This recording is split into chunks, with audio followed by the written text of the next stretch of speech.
সাথীর সঙ্গে এভাবে আজাম দোয়া করার পরে ওই কবরবাসীদের সম্বোধন করে বললেন, ও কবরবাসীর আবাদ, তোমরা বড় খুশির মধ্যে আছো। ওই ব্যক্তিকে জিজ্ঞাসা করলে, লোক বুজুর্গ ব্যক্তি, তুমি বেশি কবরের মধ্যে খুশিতে আছো কেন? বলবেন, হুজুর এই মাইকে এত বড় মিথ্যা কথা বলা চলে? জ্যান্ত লোক বললো আর মৃত মানুষ শুনলো, আর মরা মানুষ শুনলো আর জ্যান্ত মানুষ বললো, এটা কি বাস্তব ঠিক? এটা বলছি শরিয়ত, আর আপনি যেটা ভাবেন ওটা হলো সমাজ। আরে সমাজ দিয়ে শরিয়তকে কখনো মূল্যায়ন করা যায় না। শরিয়ত দিয়ে শরিয়তের মূল্যায়ন করা দরকার আছে। এবার আপনারা বলুন, একজন মৃত ব্যক্তি সে কি বলার ক্ষমতা রাখে? হ্যাঁ না বলবেন? হ্যাঁ, মরা মানুষ বলার ক্ষমতা রাখে? হ্যাঁ, কিভাবে? মরা মানুষ বলার ক্ষমতা রাখে যদি আল্লাহ পাক বলার ক্ষমতা দান করেন। আমরা প্রত্যেকেই জানি, মেশকাতের হাদিস পাকি এসেছে, রাদিতু বিল্লাহি রাব্বাও ওয়া বিল ইসলামি দীনাও ওয়া নবিয়িনা মুহাম্মদুর রাসূলুল্লাহ সাল্লাল্লাহু আলাইহি ওয়াসাল্লাম। কবরে কটা প্রশ্ন হবে? তিনটে। বাজারে বক্তার পাবেন, তিনি বুখারী দলিল দেয়, বলছে একটার বেশি প্রশ্ন হবে না জি। আর কি প্রশ্ন? রাসূলুল্লাহকে দেখিয়ে বলবেন, হাজা নবিয়িনা মুহাম্মদুর রাসূলুল্লাহ সাল্লাল্লাহু আলাইহি ওয়াসাল্লাম। কবরবাসী বলবেন, ইনি আমাদের নবী মুহাম্মদ রাসূলুল্লাহ সাল্লাল্লাহু আলাইহি ওয়াসাল্লাম। আচ্ছা, উম্মতে মুহাম্মাদীকে যদি কবরে প্রশ্ন করা হয়, আদমের উম্মত কি প্রশ্ন হবে? মুসা নবীর উম্মত কি প্রশ্ন হবে? ঈসা নবীর উম্মতকে কি প্রশ্ন হবে না কবরে? তাহলে আমাদের নবীকে যদি আমাদের কবরে দেখে জিজ্ঞেস করা হয় ইনি কে, আদম নবীর উম্মতকে কি দেখাবেন? মুসা নবীর উম্মতকে কি দেখাবেন? ইব্রাহিম নবীর উম্মতকে কি দেখাবেন? তাহলে প্রত্যেক নবীর উম্মতদের কবরে প্রশ্ন করা হবে, এবং সেই প্রশ্ন হবে তিনটে। উম্মতে মুহাম্মাদীকে মুক্তির জন্য রাসূলকে কবরে দেখানো হবে, আর উম্মতে মুহাম্মাদী বলে দেবেন, হাজা নবিয়না মুহাম্মদ রাসূলুল্লাহ সাল্লাল্লাহু আলাইহি ওয়াসাল্লাম। তাহলে কবরে প্রশ্ন হবে তিনটে। এখন এই মাধ্যমিক, উচ্চ মাধ্যমিক সব রেজাল্ট বার হয়ে গেছে, হয়নি? সব রেজাল্ট বার হয়ে গেছে। তাহলে একটা ছেলে মাধ্যমিক পরীক্ষার হলে বসলো, চোখে অন্ধ, কানে কালা।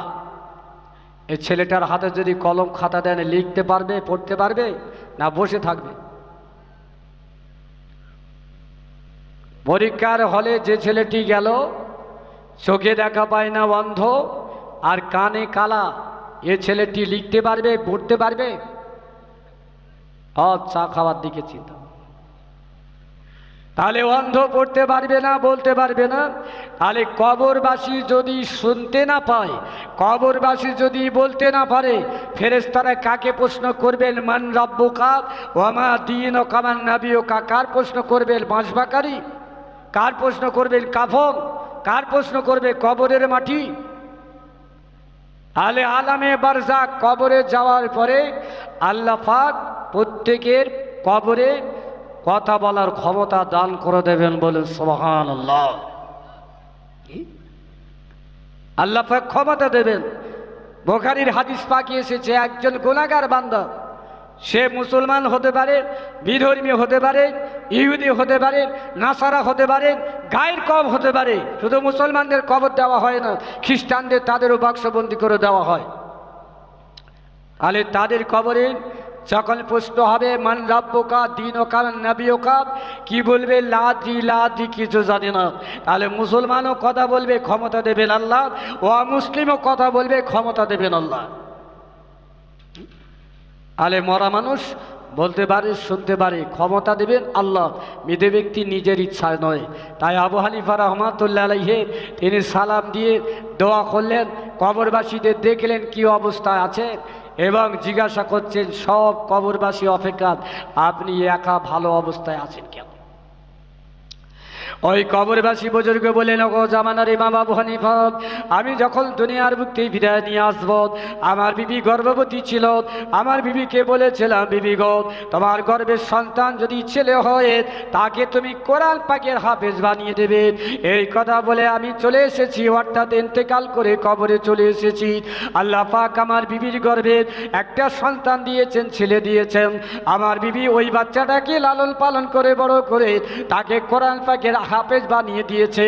ওই ছেলেটি বাগদাদের বাজারের সেই দিকে একটা হালুয়ার দোকান আছে, মিষ্টির দোকান আছে। ওই দোকানটি হলো আমার ছেলে দোকানদারি করে, ওই দোকানে বসে ব্যবসা করে সংসার চালায়।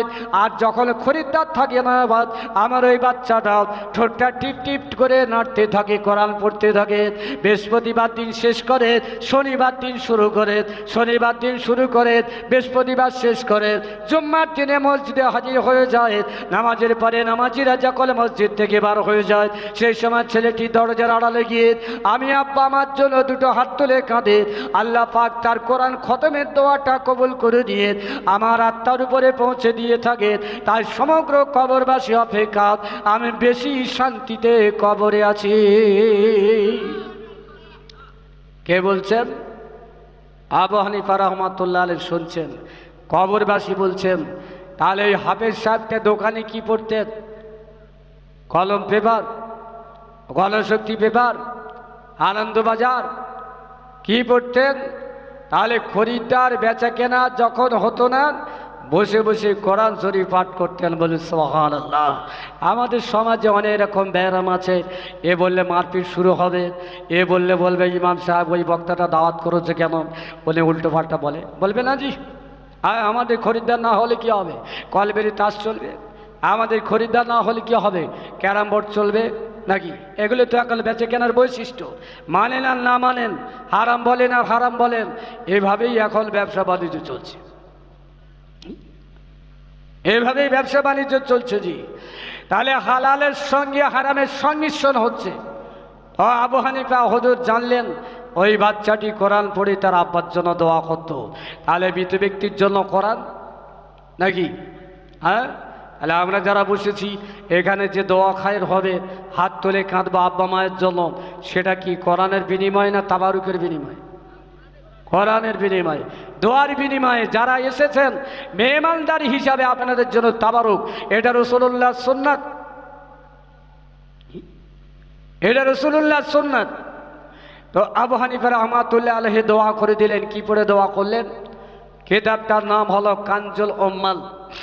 এই কানজুল উম্মালের মধ্যে হাদিস পাকটি লেখা আছে। قال عبد الله بن مسعود رضي الله تعالى عنه قال رسول الله صلى الله عليه وسلم ما من امرئ مسلم مر على مقابر فليقل سورة الإخلاص 11 مرة أو هب الله تعالى أجرها آتاه الله صابا بعدد الأموات। নবীজি বলেন, তোমরা যদি কেউ কবরের পাশ থেকে হাঁটতে হাঁটতে গিয়ে যাও, যদি তোমাদের কবরখানায় দাঁড়ানোর প্রয়োজন পড়ে, তাহলে কবরখানায় দাঁড়িয়ে তোমরা কি করো? 11 বার তোমরা সূরা ইখলাস পাঠ করো আর কবরবাসীর জন্য তোমরা দোয়া করো। ওই দোয়াটা যদি কবরবাসীর জন্য করা হয়, যত গোরস্থানে আপনার মাইয়েত আছে, ওই একজন ব্যক্তি দোয়ার কারণে কোটি কোটি যত সওয়াব হবে, আল্লাহ পাক ওই সওয়াবগুলো নিয়ে মৃত ব্যক্তির যত কবরবাসী আছে সকলের আত্মার উপরে সমান সমান পৌঁছে দেবে। পড়লেন কজন? একজন। সওয়াব পাচ্ছে কজন? সমগ্র কবরবাসী। এখানে যারা সওয়াব পাবেন সারা পৃথিবীবাসী, সব মুমিনের জন্য দোয়া। ও বাংলাদেশ হোক, ইন্ডিয়া হোক, পাকিস্তান হোক, ভারতবাসী হোক, সব মুমিনের জন্য দোয়া। আর কবর জিয়ারাতে দাঁড়িয়ে যদি দোয়া করেন, ওই কবরখানার যত মৃত ব্যক্তি আছে, আল্লাহ নবী বললেন আতা আজরুহা লিআদাদিল আমওয়াত। আদাদ মানে সংখ্যা, যত মৃত ব্যক্তি কবরখানায় আছে আল্লাহ সকলের আত্মার উপরে সমানভাবে সওয়াব পৌঁছে দেবেন। বলে সুবহানাল্লাহ। এটা তো উত্তর বেলে গেছে নাকি? আর দক্ষিণ বেলে গেছে লোক আসেনি, ওরা সওয়াব পাবে? আমরা গরুর গোস্ত খাওয়া লোক বলবো না, ওরা পাবে না। কিন্তু আল্লাহ কৃপণ না, বকিল না, নাউজুবিল্লাহ, আল্লাহ শান এসব বলা চলে না। তিনি রহমত করে তামাম মুমিনের উপরে তিনি সওয়াব দান করে দেবেন। তাহলে একটা গোরস্থানে শুধু মোল্লা গোরস্থান, একটা গোরস্থানে মোল্লা পদবী থাকবে, সর্দার থাকবে, লস্কর থাকবে, সৈয়দ থাকবে, খান থাকবে, পাঠান থাকবে, যত লোক আছে জি নাকি? তাহলে যদি লস্কর বংশের লোক কবরখানায় গিয়ে হাত তোলে, ও শুধু লস্কর বংশের লোক সব পাবে আর ওই মোল্লা সর্দারেরা পাবে না? এই জন্য নবীজি বলেন আতাহুল্লাহ বিআদাদিল আমওয়াত, আল্লাহ পাক সওয়াবগুলো যত মৃত ব্যক্তি কবরে শুয়ে আছে সকলের আত্মার উপরে পৌঁছে দেবেন, বলেন সুবহানাল্লাহ। তাহলে কোরআন মৃত ব্যক্তির জন্য না কোরআন শুধু জ্যান্ত লোকের জন্য? কোরআন মৃত ব্যক্তির জন্য। এই বক্তাগুলো এইভাবে আজকে পয়েন্ট করছে। আগে বলতো কবরখানায় যাওয়া যাবে না, হ্যাঁ মিলাদ দেওয়া যাবে না, এখন আবার শেষে বেলা বলছে কোরআন মরা লোকের জন্য না জ্যান্ত লোকের জন্য। তাহলে আপনি কবরখানায় গিয়ে কোরআন পড়তে পারবেন না, আপনি ওই মাজারে গিয়ে কোরআন পড়তে পারবেন না, সওয়াব রেসানি করতে পারবেন না, বাপের জন্য হাত তুলতে পারবেন না। তাহলে কিভাবে চুক্তি হচ্ছে? আপনারা বলুন, আপনাদের মসজিদে হয় না, অন্য অন্য জায়গায় হয়, বা আপনাদের মসজিদে হয়েছে কিনা জানি না, মসজিদে খতম তারাবি হয়? খতম তারাবি হয় না? হ্যাঁ জি,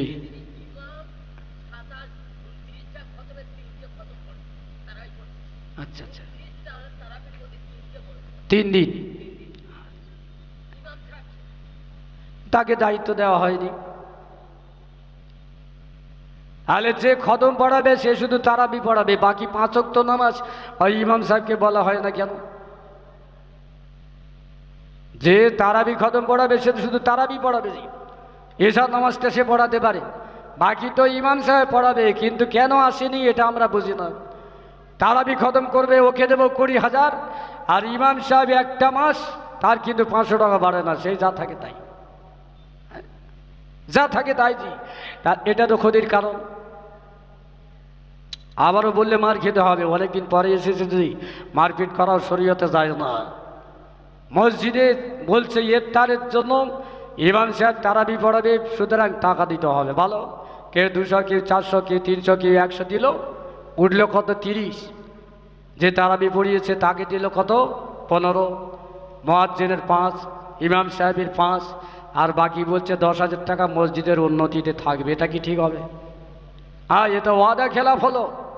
তাহলে যখন টাকা চলছিল বলা দরকার যিনি তারাবি পড়াচ্ছেন তার এবং মসজিদের উন্নতিতে, তাহলে সকলের জন্য ভাগ বসানো শরীয়তে না যায় না।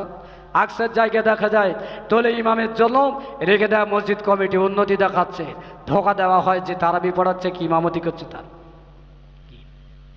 এগুলো চলছে তো চলে, ঠিক নয় এগুলো তো জি।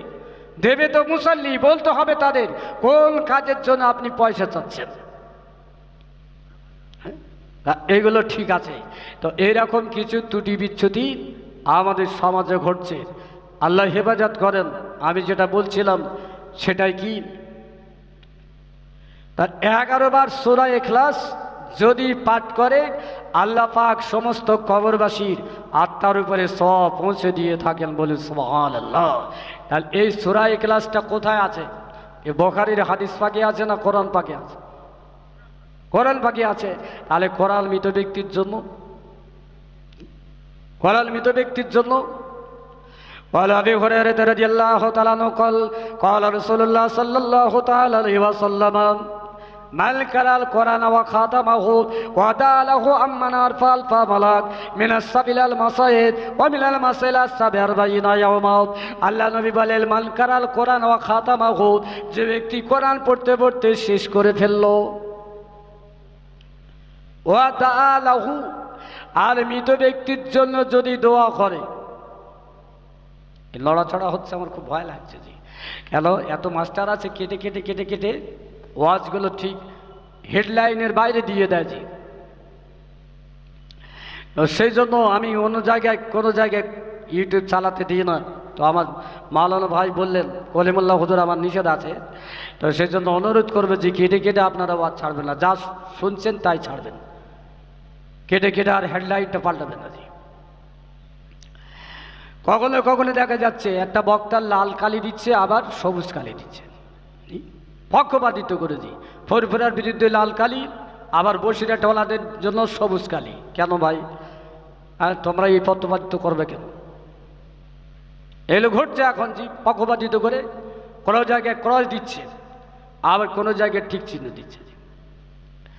তো এগুলো ভ্রান্তি মানুষ এই শোনার পরে বিভিন্ন মূল্যায়ন করে। তথ্য বিকৃতি হওয়ার জন্য ওয়াজ ছেড়ে যেমন নেকি পাবেন, ঠিক তত গোনা হবে যদি বিকৃতি হয় আপনাদের তথ্যগুলো।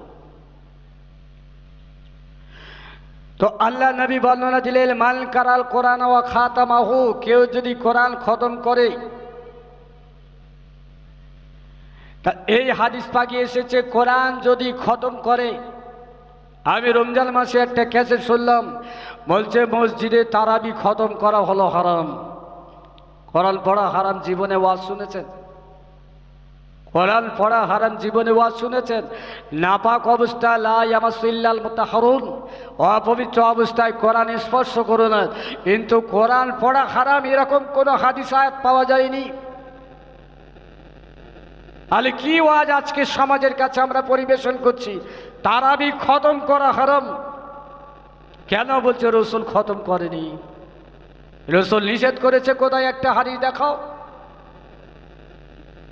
রসুল নিষেধ করেছেন তারাবিতে কোরআন পড়া যাবে না, এরকম একটা হাদিস দেখাও। তা বলতে পারবে না। আর এখানেও কোরআন পড়া বন্ধ। রসুল বলেন, মাল কারাল কোরআন ও খাতামাহু, যদি কেউ কোরআন পড়ে খতম করে। এই জন্য তারাবিতে কোরআন খতম করার পরে 27 তারিখ 26 তারিখে একটা দোয়া হয় না? হয় না মসজিদে? হয়তো। তাহলে পড়লেন তো 26 দিন নামাজ, তাহলে কোরআন খতম দোয়া হবে কিভাবে? নামাজের বিনিময়ে দোয়া হয়? 26 দিনে কোরআন খতম করলেন আর 20টি মিঠাই নিয়ে মিলাদ দিয়ে দোয়া করলেন, নামাজ পড়লেন, নামাজের বিনিময়ে দোয়া হয়? তাহলে ওই নামাজটা সুন্নাত, হর নামাজ সোয়াব রেসানি হয় না, কিন্তু নফল নামাজ সোয়াব রেসানি হয়। তো ইমাম সাহেব নয় হাফেজ সাহেব 1 মাস ধরে খতম তারাবি করেছেন, সেই সঙ্গে মিলাদ হয়, একটু দোয়া হয়, বিভিন্ন লোক কিছু মিষ্টি মিশাই কেনার পয়সা দেয়, তারা দোয়া খায়ের করে, আর কবরবাসীর জন্য চোখের পানি ফেলে হাত তোলে। এটা মসজিদে বন্ধ আছে না চলে? তাহলে এ তো মৃত ব্যক্তির জন্য। তাহলে মাওলানা তোমার ফতোয়াটা কোথায়? তাহলে মসজিদেও তারাবিতে খতম পড়তে পারবে না, আর খতম পড়ার পরে দোয়া করতে পারবে না। এও ফতোয়া আজকে সমাজে ক্ষতির কারণ। এই জন্য নবীজির হাদিস আছে, দাজ্জালুলা কাজ্জাবুন, দাজ্জালের মতো মিথ্যাবাদী হবে। ইয়াতুনাকুম মিনাল হাদিস, এমন হাদিস বর্ণনা করা হবে তোমরাও শোনোনি, তোমাদের বাপ দাদারাও শোনেনি। আমরা কোনোদিন শুনেছি তারাবি খতম করা হারাম? আপনারা হয়তো জানেন না, যারা ক্যাসেট শোনে, যারা নেটে ওয়াজ দেখে, তারা কিন্তু বলতে পারবে যে এইসব ওয়াজ জিনিস এখন সমাজে। তত আমাদের পশ্চিমবাংলায় এই ব্যায়ামটা তত নেই যত এই ব্যায়ামটা বাংলাদেশ থেকে আমাদের এপারে আসছে। আল্লাহ হেফাজত করেন। নবীজি বলেন, ওয়া তাআলা হোক, কোরআন খতমের পরে যদি দোয়া করে, আম্মানার ফালফা মালাক মিনাস সাবিলাল মাসাইদ ওয়াইলাল মাসাইল আসসাবি 40 ইয়াওমা। আল্লাহ নবী বলেন, যদি কোরআন খতম করার পরে মৃত ব্যক্তির জন্য যদি দোয়া করে, ওই দোয়াটা যদি সন্ধ্যায় হয়, পরের দিন সকাল, অথবা সকালে যদি দোয়া করে পরের দিন সন্ধ্যা, 40 দিন পর্যন্ত 4000 ফেরেশতা আল্লাহর কাছে মাগফিরাত কামনা করে দোয়া করতে থাকে। সুবহানাল্লাহ। কে বললেন? নবীজি। তাহলে একদিন দোয়া করলে 40 দিন পর্যন্ত 4000 ফেরেশতা দোয়া করতে থাকে। তাহলে একদিন যদি দোয়া করেন, সেটা কোরআন খতমের পরে যদি দোয়া হয়। আগে রমজান মাসে অনেক বাড়িতে ইমাম সাহেবকে পড়ার জন্য বলতো, মাদ্রাসার তালিব ইলমদের ডেকে এনে বাপের সওয়াব রেসানি করতো। এখন কিন্তু সব আস্তে আস্তে বন্ধ হয়ে যাচ্ছে। বলছো বেকার, ওসব খাওয়ানো বেকার। হ্যাঁ, বাপের সম্পদ ভোগ করছো, বাপের জায়গা জমি ভোগ করছো, বাপের ঘরে বসে আছো, দাদুর ঘরে বসে আছো, নানা কেলে সম্পদ পেয়ে বিক্রি করে মোটর বাইক চড়ছো, তাদের হকটা আদায় করবে কে? কে হক আদায় করবে? তোমার নানা তো একদিন তোমাকে কোলে করে নিয়ে ঘুরেছিল, তোমার নানি তো করে করে নিয়ে দোয়া করেছিল আমার এই নাতিটা বড় হবে, বংশের উজ্জ্বল হবে। আজ তারা কবরে চলে আছে, তাদের সম্পদ খাচ্ছ, তাদের জায়গা জমি ভোগ করছ, আর তাদের জন্য দোয়া করতে গিয়ে বলছো বেকার। চলছে ভাবে জি, আরো বললে মার খেতে হবে জি। ঘোড়া ছুটে কি উপকার আছে বলেন? ঘোড়া ছুট, হ্যাঁ ঘোড়া ছুটে কি উপকার আছে জি? কবাডি খেলায় কি উপকার আছে? গজি খেলায় কি উপকার আছে? নাগরদোলায় কি উপকার আছে? এগুলো সব পয়সা ব্যয় করে হচ্ছে, মুসলমান করছে, মুসলমান চালাচ্ছে। এখানে কিন্তু গোনা বলতে পারে না, এখানে কিন্তু খারাপ বলতে পারে না, বললে কান চাপটা দেবে কমিটি। এই জায়গায় চুপ থাকবে যত ফতোয়া শরীয়তের কথা, হ্যাঁ যত ফতোয়া শরীয়তের বেলা। আল্লাহ পাক হেফাজত করে।